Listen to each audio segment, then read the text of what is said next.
All right, good morning, everyone. Thank you for being here today. It's always wonderful to come to the KTC and see that folks are enjoying snack time at the 11 a.m. coffee minute. And it's always encouraging to see all of you here. And I want to, I just thank you for taking the time out of your day, week, month, year to come and be with us today. Yeah, so thank you. Secondly, I don't think I'm saying anything unusual by saying, it's been a week. It's been a week. There's a couple things happened this week. And so my dear friend, Chaplain Kathy Jackson is here, and she was going to address you today on the topic of love and compassion. And I will do a little of that, but she'll present on that four-part series later. We talked about the possibility of me coming in and chatting a bit about how it's been and how people are feeling, and a little bit about some things we can do, because being able to do something is better than feeling like there is nothing that you can do. We have to find the right things to do. And some of those right things start within the inside of us. Those right things come from within us. The Buddha, in the Book of Sayings, the very first of the Book of Sayings, first lines are, "We are what we think. All that we are arises with our thoughts. With our thoughts, we make the world." And that really sets up the sort of supremacy of our mind in determining our experience in this world. And so I think that one of the things the founder of our center, our teacher, Khenpo Karthar Rinpoche, said, if you want to work with your experience of the world, you work with your mind, because your mind is that which you experience everything. You experience everything with your mind.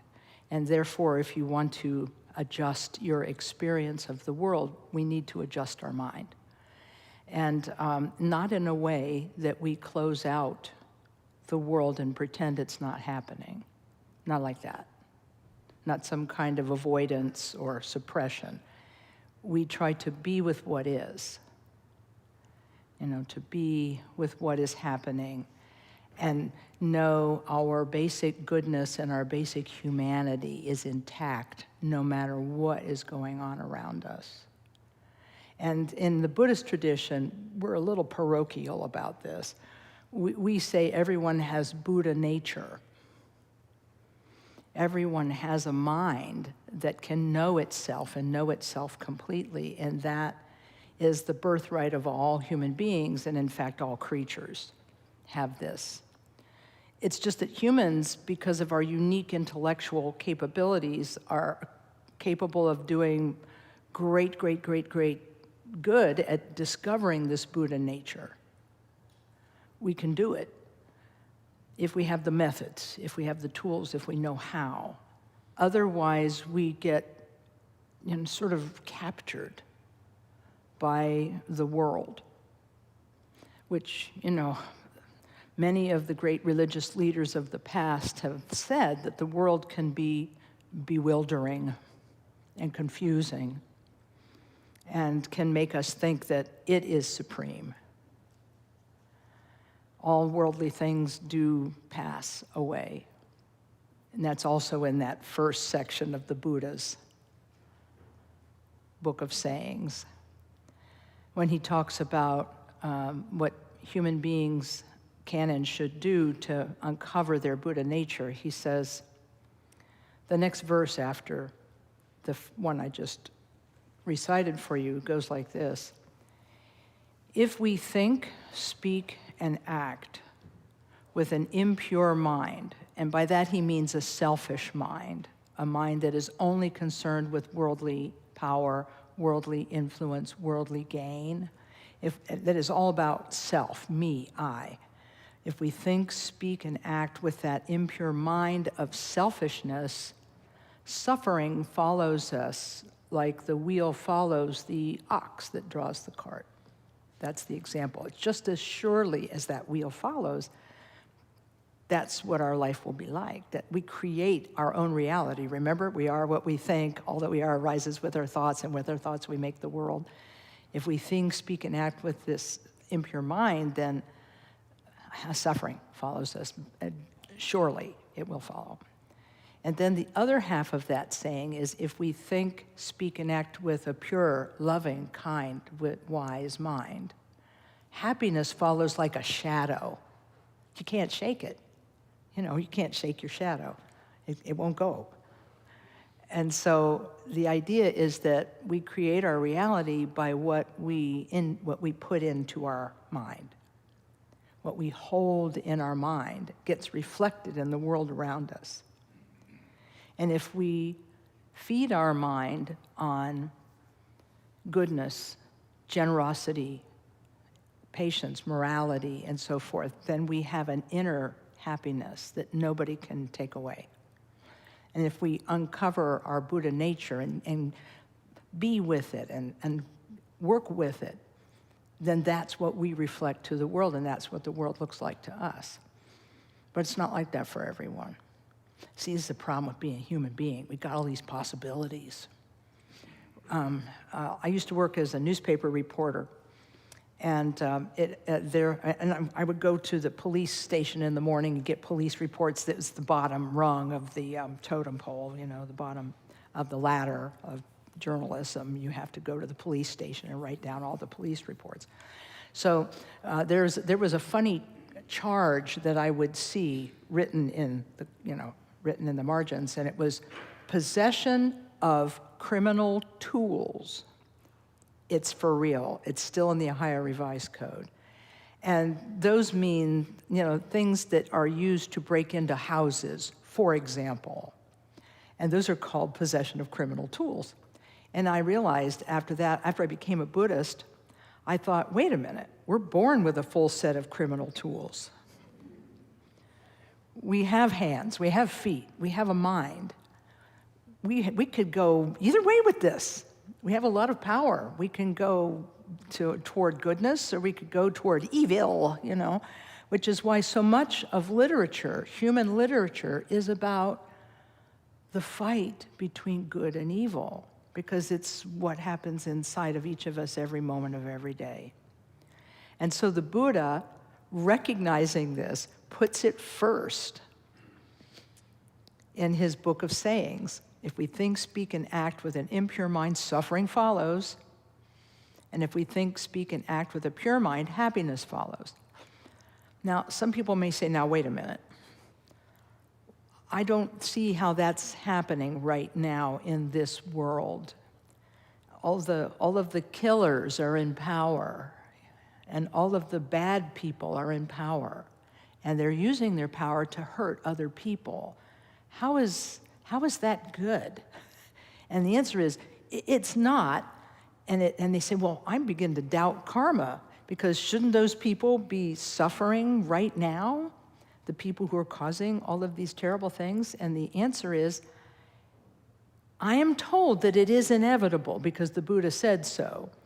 But my teacher said to me, because somebody asked him this question, it kind of seems unfair right now that all the shy kids are hiding under their desks and the bullies are running the school. I mean, if this were an after-school special about the dangers of bullying, we would be at that part of the story where all the shy kids are hiding under the table and all of the bullies are like, they've taken over the school.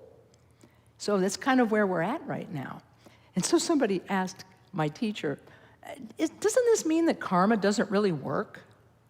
And he said, he says it's inevitable that it does work. He said, but the timeline is not the timeline that we would choose. We would like to see, like that rock and roll song, instant karma. We would like to see instant karma, but it doesn't work like that. He said, it's inevitable, but we don't get to see the end of their story. It's not given to us. to see the end of their story. But we can imagine it. And it's not pretty. Because if we think, speak, and act with an impure mind, suffering follows us. And believe it or not, I'm really sorry to be here to tell you this, but the Buddha also taught about hell. I'm really sorry there's a Buddhist hell. I'm super sorry about this. Because some people come to me saying, I grew up in a church where hell was preached to me all the time, and I hated that. You mean you're going to do it too? And I'm like, sorry. But here's the thing.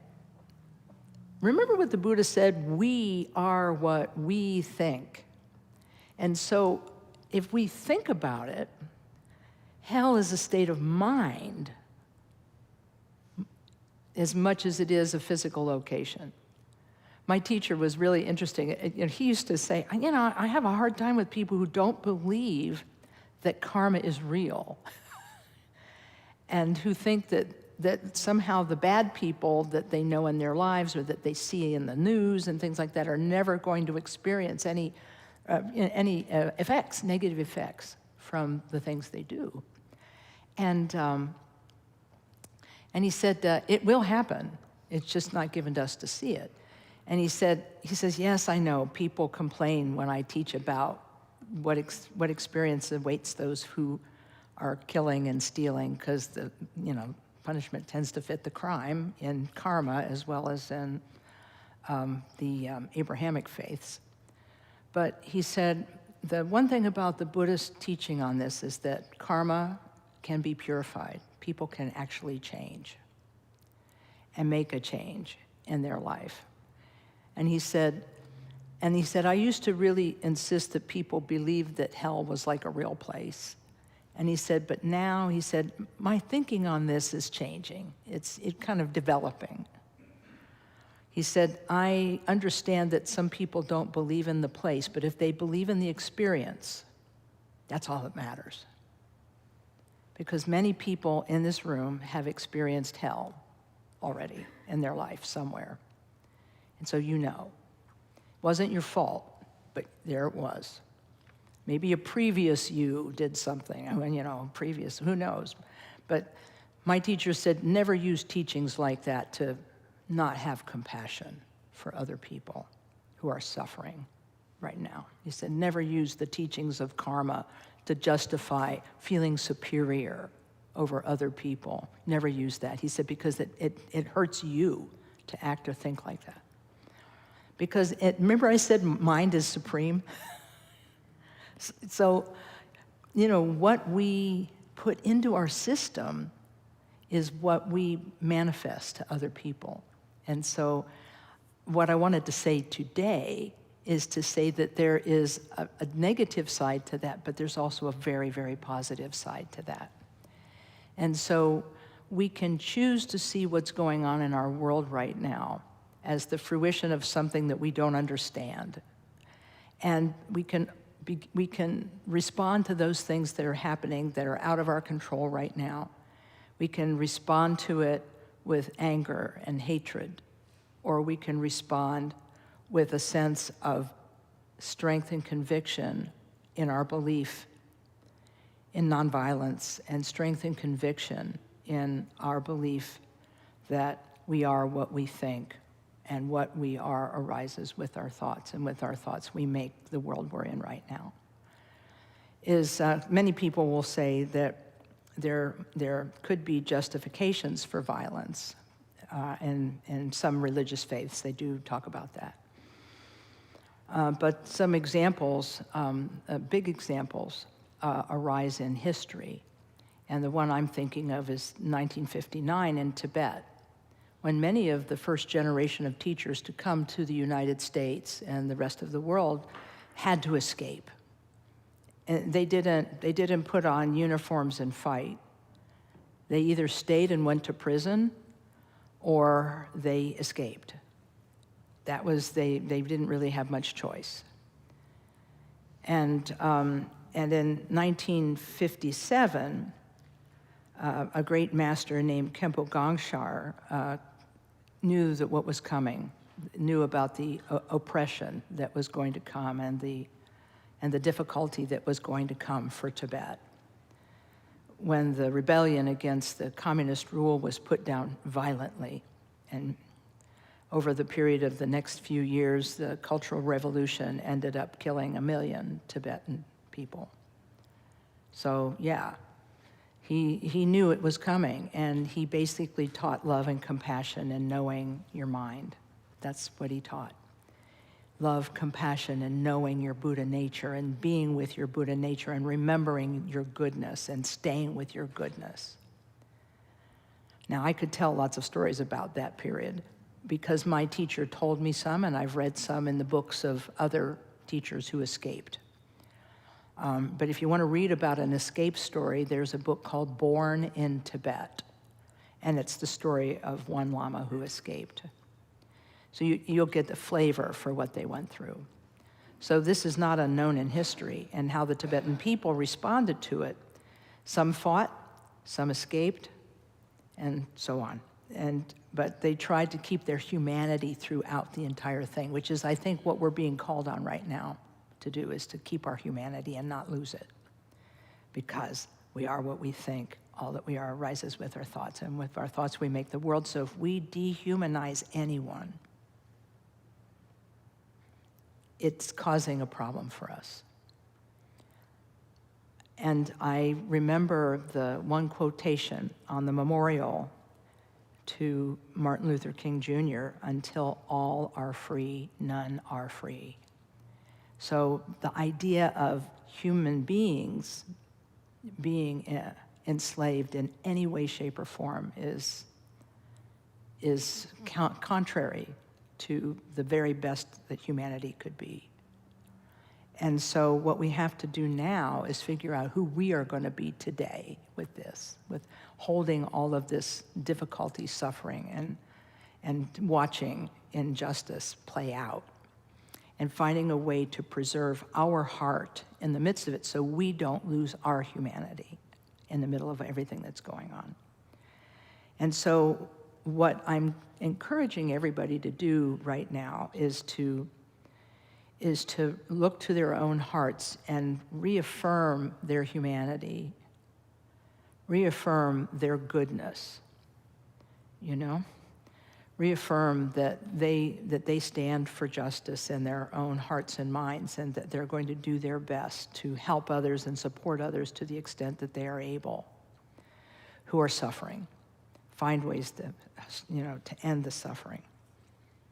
And also, one of the things our teachers told us was, don't hate the people who are doing wrong.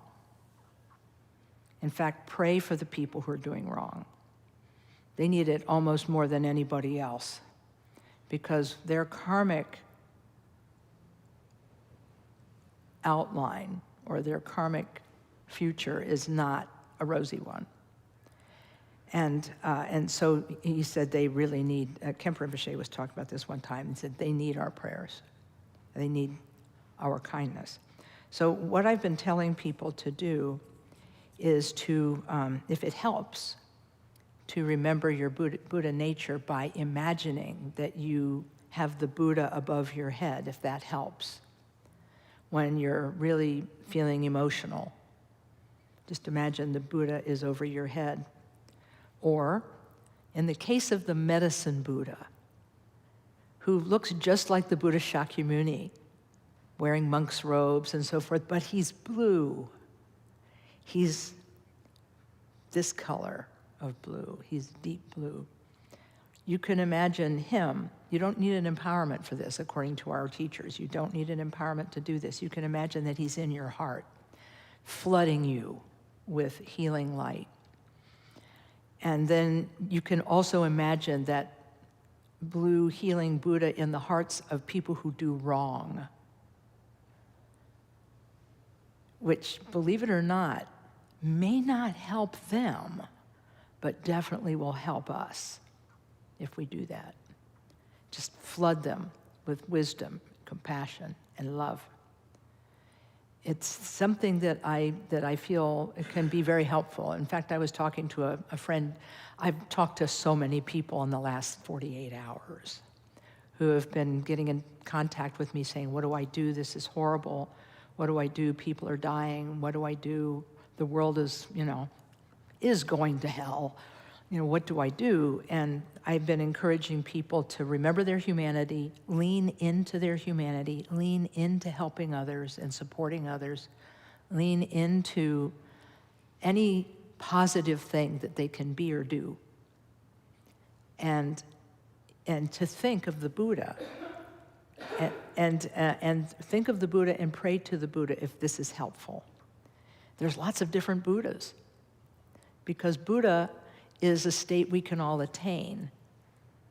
So there are lots of different kinds of beings, so there's lots of different kinds of Buddhas who have already attained awakening, and we can rely on them as kind of like a higher power for ourselves.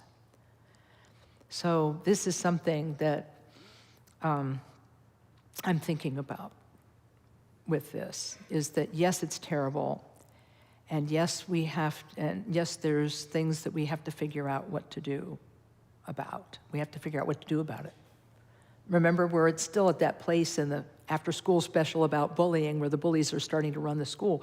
So the shy kids have got to find their inner strength. And what did you say yesterday? And find the means to fight, because we were talking about that. To find their inner strength, to take action, but to not fight back. Oh.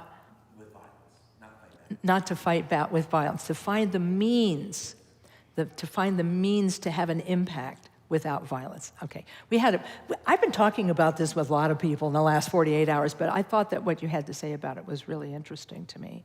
Because we have to find our strength, but that strength cannot be a violent strength that oppresses and harms others. We have to find a way to be strong and to work for justice without that. So we have to figure it out. But in the meantime, we can take heart from the examples of Buddhas and Bodhisattvas and great masters. And one of the things that has been giving, which is really fascinating to me, is that while all of these terrible things are happening, while all these terrible things are happening, on social media we are hearing about the Peace March by the monks in the South. What a brilliant thing. What a brilliant, brilliant thing. This Peace March. Brown people marching through the South, nonviolently representing peace. It's like, wow, just amazing. And it's getting a lot of airtime on television, radio, newspapers, and so on. And it's happening, And I think the reason it's happening is that people are looking for something. People are looking for a power greater than themselves that can restore sanity to themselves, their minds, their life, and to be able to share that, to share with the human wish to flourish and not be cruel. That's why my favorite protest sign of the last 3 weeks is "Stop the Cruelty." That's my favorite one of all the protest signs I've seen, because that appeals directly to the humanity of the people. And I feel that we have to remind everybody of their humanity in any way we can. So in any case, I just wanted to say those few things today, to remember that we tend as humans to dwell on the bad that people do, and we don't think about the good that people do. So we have to try to remember the good, the helpers, all of that, right? We have to remember all of that. We have to study the great masters of the past and read their words. I was hoping Kathy Lama would stay, because I was going to ask her to tell her story about what happened after 9/11. She was kind of caught traveling to, so I'm going to have to tell her story, I'm sorry. She was caught traveling to our home monastery on 9/11. So the program with Trungpa Rinpoche, one of the lamas who had to escape in 1959, it was delayed by a day or so. And when he gave his talk, his initial talk about what had happened when the World Trade Center was bombed essentially by living people in airplanes and destroyed, he said, I want us all to pray right now. And he says, and I want us to pray first and foremost for the people who did this deed. And she said it was shocking to hear that. We have to pray first and foremost for the people who did this terrible deed. She said there were even some people that were so disoriented by it that they had to leave. It was just so distressing to think about. And he said, first and foremost, we have to pray for them because they don't know what they're doing. And they're, Shanti Deva, I think, used the term like heedless children, they run headlong into the abyss. And so he said we have to pray for them, and we have to pray for everybody who suffered because of this. And we have to pray for everybody that they find their strength and love and wisdom within them. So that's kind of where we're going to be today. I think that if we look at all the Buddhist prayers that have ever been written about times of war and division, they have themes that repeat always, which are, we first have to pacify delusion. And by that I mean the delusion that we are somehow separate and not the same. In other words, that we're somehow human and they are not. We have to pacify that delusion and remember we're all human. Number two, we have to encourage compassion for everybody. Number three, we have to pray for the empowerment of leaders in the world, that they may turn their minds away from violence and toward sanity. And pray that those who want sanity and goodness can prevail.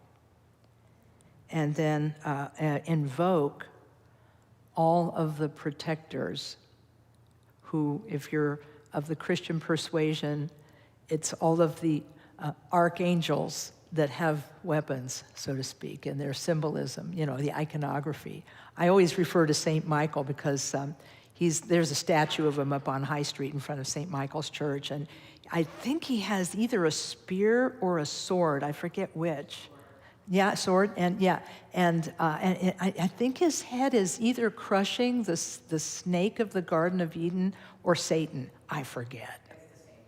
Yeah, same thing, yeah, exactly. So the idea is that, whether we pray to the protective angels of different traditions or our own inner protectors who look fierce, not because we want them to go do bad things. They look fierce because we're asking them to actually tame our own worst impulses. Because that's really what we need protecting from more than anything else, is our own worst impulses, our own impulses toward violence, our own impulses toward negativity. And so those are the things I think we need to work on.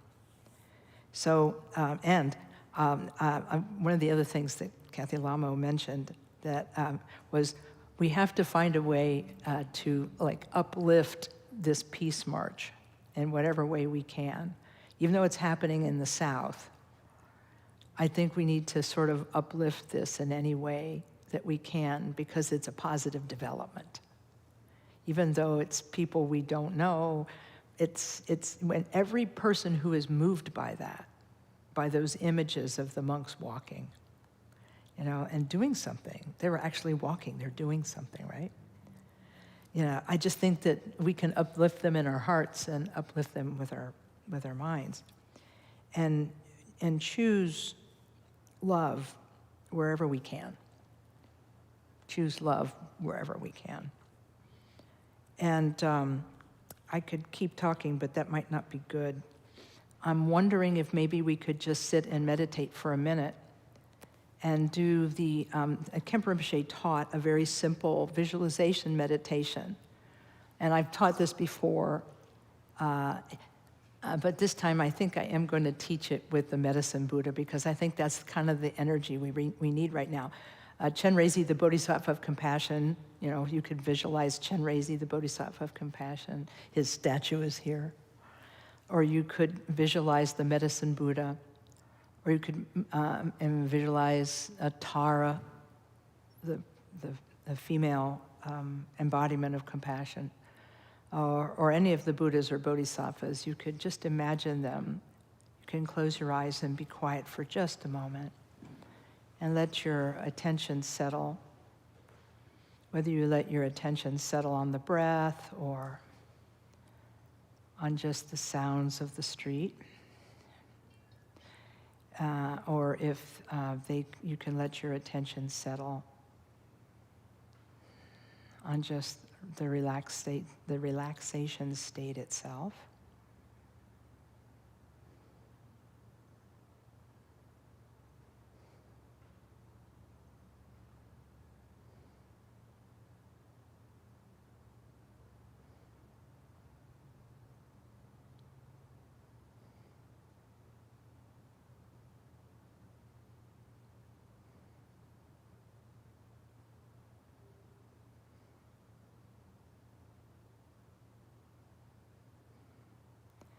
And then you can imagine in front of you and slightly facing you and slightly higher than you in space, you can imagine whichever of the Buddhas or Bodhisattvas you choose, Shakyamuni, Medicine Buddha, Tara, Chenrezig.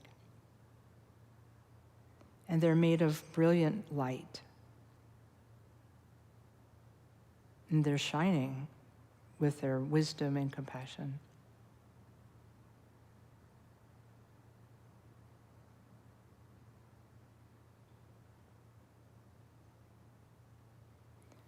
We can call upon them in our minds and ask for help to be more kind and loving and to remember our humanity.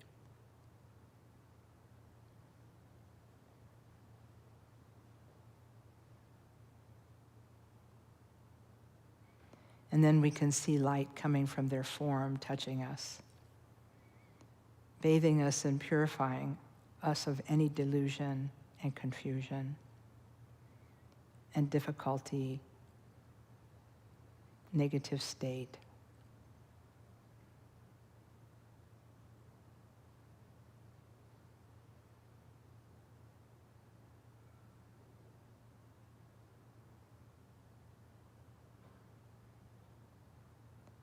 And finally, their light rays pervade all of space, benefiting everyone who's suffering, including those who do wrong.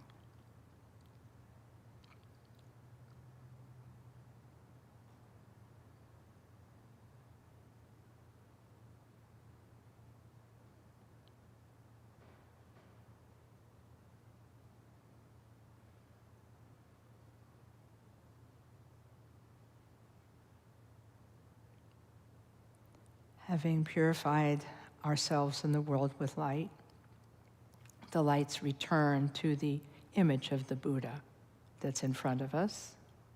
Buddha, Chenrezig, Tara, Medicine Buddha. And then that Buddha dissolves into light and melts into us, like a stream that goes through the top of our head. And we think, I have received the blessing of the awakened ones.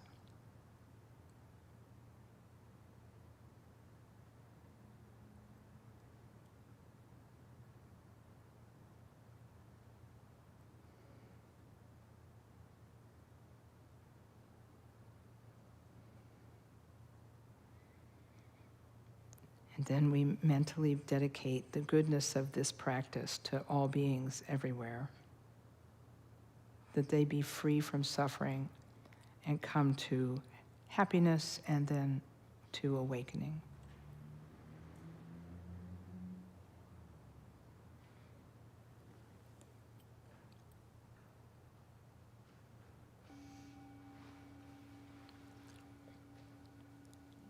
Okay.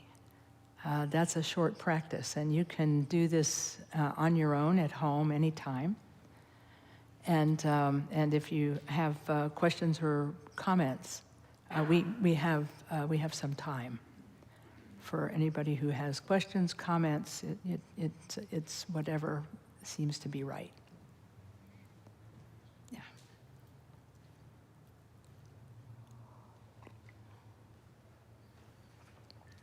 Good morning. 30 years ago, our country got a soccer league, Major League Soccer, which the Columbus Crew was a charter member. Yeah.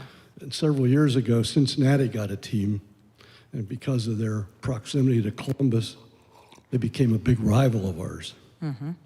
So whenever they play, there's a moniker that has been given to this competition, and it's from a billboard between I-71 between Columbus and Cincinnati. And that billboard reads, "Hell is real." Yeah. So as you were talking about the reality of hell, I got reminded of that. Yeah. Another story I wanted to relate is that my son-in-law is one of these 40-somethings who has had probably 20 jobs over his life. Every year or two, he has to give up on something. And one of his jobs was an orkin insect killer, you know. And he had a What route. a job, right? He had a route, and he went to people's houses who had this contract for him to come every month to come and spray for, I have no idea what they think they're killing. Anyway, he was in a lot of homes of people who were very rich. And he said they were just chaos. They were just disharmony, and he really learned that being rich was not a beneficial thing. Oh, wow. And so I think about this once in a while, and you reminded me about some of the people in power who are, and these are, to me, these people are suffering. Yeah. And it's an opportunity for us to have compassion for them, and feeling sorry for them, you know, that they have. And I mean, to a certain extent, it's the same for me. I've acquired some possessions that I'm suffering now, trying to hang on to. Yeah. Yeah. Yeah, thanks for sharing that, because that kind of brings it into everyday life, doesn't it? It does. Yeah.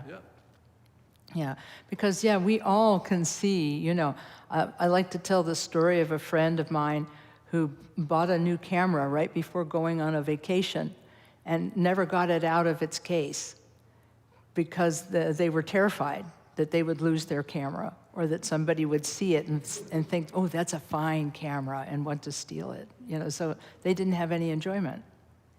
You know, so it's, okay, so I mean, this is humanity, isn't it? Yeah, I get it. Other things, yeah. Thank you for your very inspiring talk, Lama. I have a practical question for you. Last week you gave a talk on internet Dharma. Oh yeah, internet Dharma, right. Yeah. And so, you know, as we go on the internet or go on the news, it seems like every day there's just more and more stories of cruelty and suffering. It can be easy to just avoid it and say, I don't need to see that. And of course, I don't think that's the right answer. And it can also be easy to very, very quickly fall into resentment and anger and hatred, right? And so I wonder if you have any advice on like consuming all that content and what we should do practically. Yeah, I really appreciate this question, because I have Facebook friends, you know, and one of my Facebook friends, hi if you're watching, his name is Richard. I call him Yogi Richard because he's a lifelong practitioner of mantra. And right now he's living in Vietnam. And he's just learned what the word rage bait means. He didn't even know the word rage bait existed. and he's of a certain age, and he's been living in Asia for 55 years, and so this whole internet thing is wonderful because he can stay in touch with people all over the world. But by the same token, now his social media is being flooded with AI-generated images that are designed to create anger. And I said, it would probably be better if you consume something else. If you want to know what's happening, look at the news outlets instead, the ones you trust, the international ones like, Reuters. I was a journalist before I had this job. And, and people, we may not agree politically with the opinions of newspapers such as the New York Times or the Washington Post, or the NPR or the BBC or any of these people, but they are more trusted sources, and so that's what I told him. But I had to tell him what rage bait was. By the way, it was the word of the year, even if it's 2 words. I know it's weird, but the Oxford Dictionary people, they give a word of the year, and so the word of the year for 2025 was rage bait. And so, in a way, the question you're asking is like, how do we cope with this? And I would say the main thing is to do your best to abstain from watching videos that you are not sure of the provenance of, and then just really to stick with the sort of trusted news outlets instead, and read the news there rather than watching and scrolling through all of the videos, many of which are manufactured now in order to make people angry. And that's why they call it rage bait, which, by the way, I was tickled to see a major news outlet use the term in its advertising. And it was NBC News. They said, if you are tired of the rage bait reporting, and that, because it baits people into being angry, which makes them easier to control. If people are really fearful or really angry, they're much easier to manipulate with a message that you want them to internalize. And anyway, I also love theater, and there's a play that is going to be put on in Brooklyn in February that I would love to see. I won't get a chance to, but it's about Rwanda and how the hatred that was spread by an earlier form of social media, which is radio, caused terrible, terrible, unspeakable acts of violence against human beings. And so it's like that, And so I think we have a lot that we can do that's positive, and one of them is making a better choice about what we consume. I'm really glad you asked about this, because it was so sweet that I had to explain to this guy what rage bait was, and I had to tell him a lot of this is AI generated to make you mad, so don't give in, And he was like appreciative. He wanted me to define it for him, so I sent him the online description of what it was, and he says, thank you. He was really appreciative. So if you're watching, Richard, keep the faith. So anyway, so thank you. Yes. Good morning. Hey, good morning. Thanks for addressing what a difficult week it was. I'm really interested in the concept of sending forgiveness or positive things to people who do the most heinous acts. Yeah. Mm-hmm. And I know it works because I've tried it, and it does create space within myself. Right. But it's not the first impulse. No, I know. The first impulse is to strike back and somehow, or right. So I'm just curious more about, and I wonder if I'm just wondering about the psychological mechanism of Sure. it, and if Yeah. And if there is anything that you're like giving up in order to send forgiveness or compassion to the person who does something so awful. I really appreciate this question because the Tibetan mind training tradition, interestingly enough, there's a Buddhist mind training tradition that is the only one of its kind in the world. No other Buddhist tradition has this teaching. It's really weird that nobody else has this teaching except the Tibetans. And because it was taught by Shantideva in the 8th century in his book, The Guide to the Bodhisattva's Way of Life, he says,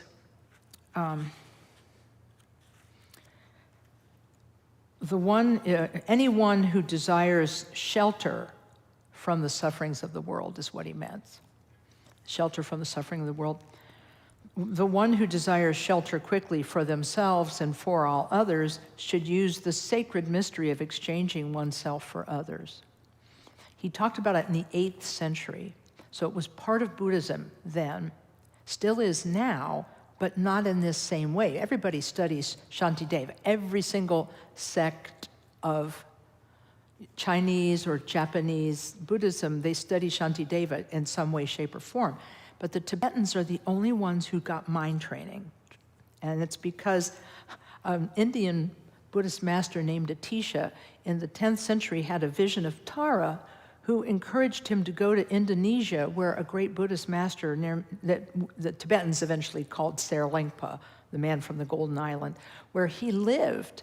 And so Atisha went there and studied with him for 12 years and then brought back actual teachings on how to do this exchanging oneself for others. There are other Buddhist traditions that talk about praying and benefiting other beings, but this one is the only one where it encourages people to transform their own thinking, to transform their own experience of something. And so I had to give a little definition first before answering the question. So the questioner is asking, how does this mind training tradition work with people who actively do wrong? How can you send, love, forgiveness, and healing to someone who has done so many horrible things? What happens within the individual? Because I think that was your question. It's like, what change or pivot happens inside an individual when they make that choice? And I think what happens is that we have to, one of my teachers said that you have to begin this idea of exchanging yourself for others with a more intellectual approach. And when it comes to people who do harm. Because he said this is a very human thing, the wish for revenge. And it's a natural human reaction, the wish for counteraction and revenge and that sort of thing. And so one of the first definitions of exchanging oneself for others was to not respond to things directed at you, not to respond to negative words, not to respond to negative action, to abstain from reacting. And we learn this abstention by doing the quiet sitting meditation, the mindfulness meditation that everybody knows. Sitting and watching the breath come in, watching the breath go out, and then just returning our attention to the breath as it wanders to other topics. Just bringing our attention back, bringing our mind back to itself over and over and over again. And that creates a pattern that I think is part of the answer. By establishing this pattern of not giving in to distraction and always returning with a gentleness and kindness and love toward oneself, this gentleness and kindness and practicing gentleness and kindness toward oneself and one's own distraction, that's the foundation. That's where it starts. That's where the change begins to happen. Because if we can let go of a single thought, the world that is created by that thought, which one of the thoughts could be that person is evil, or one of those thoughts could be, this or that. I need revenge or whatever. If we can let go of a single thought, that means that the whole pattern created by that thought can be undone. And so this is why we practice this. And then the second thing we practice after the quiet sitting, letting go of all thoughts. We don't pick, oh, I want to keep the good ones and I want to get rid of the bad ones. No, we let go of all of them. That gives us training in the mechanism of noticing and letting go. So now we have training in that. Now, how do we pursue this idea of exchanging oneself for others? Well, first, we do it the easy way, by merely on the out-breath sending goodness to all sentient beings without exception, not necessarily thinking specifically of those who do wrong, just everybody. I'm sending on my out-breath, I'm sending all of the goodness that I have and all the goodness of my Buddha nature, I'm sending it to all beings everywhere. That's pretty easy. That's pretty easy. Lots of people out there in the nameless, faceless billions. And then, if we want to practice the other half of that, we practice that's called metta, or loving kindness, where you're extending kindness to beings. But the Tibetans also have a practice called tong len, sending and receiving, where you breathe out and give goodness to others, and then breathe in and remove the suffering from yourself and from others. But that's a little harder to do because we're not fully trained on that yet. But when we do that, even in an abstract way, nameless, faceless billions, we give them happiness. Nameless, faceless billions, we receive their suffering. And what is it that changes it? My teacher said that what changes all that suffering that comes to you is your basic goodness, the purity of your bodhisattva motivation, the purity of your motivation at wanting to benefit not just yourself, but other beings. The purity of that motivation destroys all the imaginary suffering that we've brought in. I mean, it's imaginary suffering to begin with. But you see, he said what that does is it doesn't change the people out there. It doesn't take their suffering away, because we don't really have the capability of doing that. But what we're doing is we're training our attitude to be more kind and loving. And we're trying to become more kind and loving toward ourselves and more kind and loving toward others. And that we have to extend it by degrees. It's even spoken of in the main mind training manual that our Kagyu tradition of Tibetan Buddhism uses, The Great Path of Awakening, written in the 19th century. The main technique for doing that is extending it gradually. You start with people you love, and with yourself, giving yourself compassion, then giving it to people you know and love, naturally anyway, then to people you don't know, and then finally to people you have trouble with. But it's important to do it for people that you have trouble with, because if there is somebody who is outside the fence of your current love and compassion, because we only have a certain amount, let's face it, we're human, so we only have a certain amount of love and compassion. But there are beings that are like outside that fence right now. And those are people we could potentially harm. And so what we have to do is we have to at least mentally extend beyond that. And we do that from the safety of our meditation seat.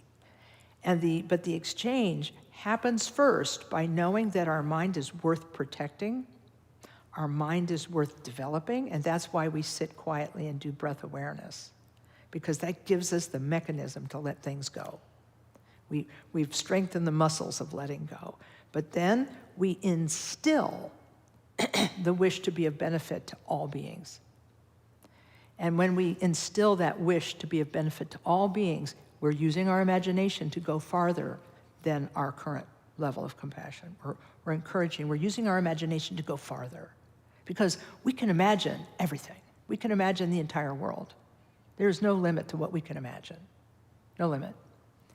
And so what we do in the practice of Tonglen, or of sending and receiving, is we gradually extend that limit. But sometimes there are beings who are so far outside of our limit we can't do anything about it. That's when we call on the Buddhas and Bodhisattvas to do it for us. That's why in this example meditation I just used, we're asking the Buddha to bless those who are doing wrong. because we're not capable. We can't open our hearts to them right now. So we have to let somebody who's stronger than us do it. Does that make sense? But I'm not sure, did that answer the question mainly? The mechanism? Yeah, because remembering our Buddha nature, remembering our basic purity and goodness. Our mind is basically pure, always has been from the very beginning of the no beginning of time. It's fundamentally pure, and this is taught by Buddha in the sutras, particularly in the Heart Sutra and so on. You know, that we are basically pure from the beginning, always have been. We have habits that overlay that purity and prevent us from seeing it. And that the work of all of the Buddha's teaching is to dispel those veils that veil and prevent us from seeing our Buddha nature. So it's like that. So we have to remember it. And that's why we visualize Buddhas, because we need help remembering, because we don't remember always that we have Buddha nature. We forget. We get so busy, that we forget we have Buddha nature, and we need to be reminded. So that's the function. So really appreciate you asking about this. And so this will be my one commercial. I hope to give another one later, but I'm going to be doing a mind training weekend at KTD Monastery at the end of March. They asked me to teach this book in one weekend. Whoops. Don't think it's possible, but we can make a good start. It'll be the weekend, 22nd, something like that. Anyway, so I'll be doing it. It's a Saturday, Sunday. So wish us luck. So yes, this will be the last question today. Yeah. Thank you, Lama Kathy. Thanks. I almost called you Lama Dawn, sorry. It's quite all right. I talk a lot. It's a problem. I'm so glad that you do. Glad to listen to anything you have to say, really. I have a question. Yeah. I have a little bit of context before the question, but I promise I do have a question. So I have a good friend who comes to this temple, and she is a scholar of history, and specializes in certain periods of Indian history. And she herself, she's Indian American, first generation, and we've had a lot of conversations about her experience of caste, and the way that caste has followed her and her family, even though she's spent much of her life in the States. She rages against the social caste system. Right. And she was saying how her sort of like journey towards Buddhism herself was really inspired by the famous Dalit leader, the Dalit, yeah. Dr. Ambedkar, who was this like social leader from like the lowest untouchable class. Yeah. And she was really inspired by his conversion to Buddhism. And what little I know of the history is that he was into how non-hierarchical it was, Exactly. and the emphasis on justice. And so my question is, thinking about that piece of history and wondering if I'm wondering if you have any other stories or examples from history, old or recent, of the ways that people who follow Buddhism or the people who lead in Buddhism sort of like take teachings and then respond to their own contemporary times from those teachings. I do think the only example I can think of is the 1959 Tibetan example. That's the only one I can think of right now. It's just that my brain's limited at this point. But I really appreciate you sharing the story about the Dalit, people, the untouchable, quote unquote, untouchable class, because if we go back, that class of beings has, humanity, that sort of class system was in place for centuries and centuries and centuries. And I'm guessing that it was actually even operating during the time of the Buddha. And so that's why the Buddha saying that men and women were equal, and that the lowest class and the highest class of humanity were equal was thought to be radical. And in fact, there is a story that a group of people came to like harm the Buddha. They wanted to hurt the Buddha because he was teaching something that was so opposite to what society was doing at that time. And I only have heard this, so I don't have a book or a chapter or verse to quote you, but the story goes that they came, kind of like in the movies with torches and pitchforks and stuff, and someone came to meet them at the gate of the vihar, the place where the Buddha was staying, and said, "Oh, don't you know? We're all of us. We're celibate renunciates. We're no harm to you. There'll be no more of us after this generation. Don't worry." And the guys looked at each other like, "Cool." So they left. But reason, right? Anyhow, Buddhism kept going, but because people be people, so So, but in 1959, and the other one that is a little harder to go back to because I don't remember all the details, is spoken about in the movie about the Southeast Asian Wars, and it's called The Killing Fields, and it's a terrifying story of death and escape, and one of the characters is Buddhist and nonviolent and how they survived it. And I remember virtually nothing about it other than the theme. So I can't say what they did to survive that. But yeah, and the other story that Kathy Lama was going to tell was about Trungpa Rinpoche, who fled in 1959. And for a moment, he was actually considering joining the Tibetan army as part of the uprising against the communist rule. And he even was outfitted for a uniform. And then the teacher, Khenpo Gongshar, who was all about nonviolence, said, "What are you doing? You're throwing not just this life away, but you're throwing away all of your future lives by engaging in violence. You're throwing them all away." And he somehow he was then awakened from this sort of fever of wanting to join the army. He was a young man, but people are impressionable. And so those are stories, but I can't tell you the crux of it. I think still comes down to remembering your humanity and having a longer view than just this minute. What are the downstream effects to me of my violence? What are the downstream effects to my mind of engaging in violence, whether it's physical, verbal, emotional, it's like that.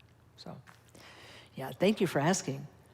Thank you for staying a little longer today, because I just felt like I wanted to talk about these things. And I had been talking to so many people after the last few days, I felt the need to do that.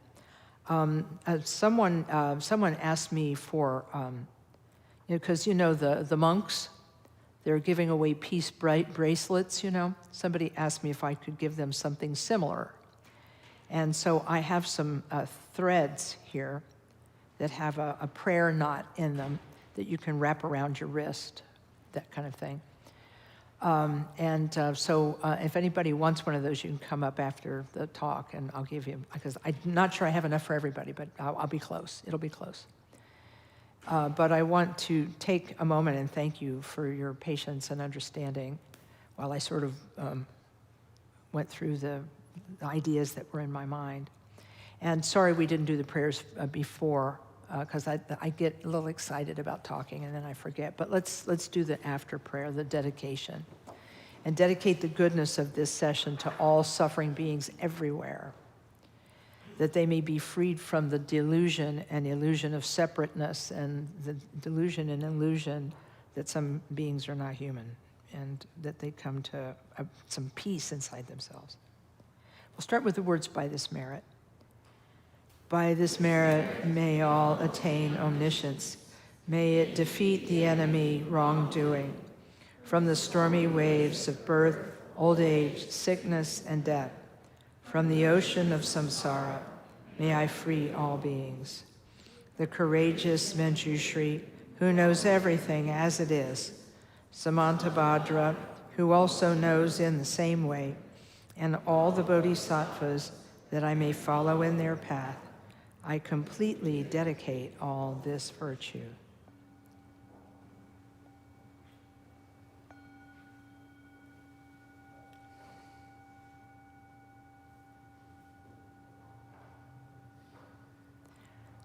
All right, thanks very much to everyone. Thanks to the AV folks, the folks at home, and everybody here. So thank you, thank you. We'll see you next week.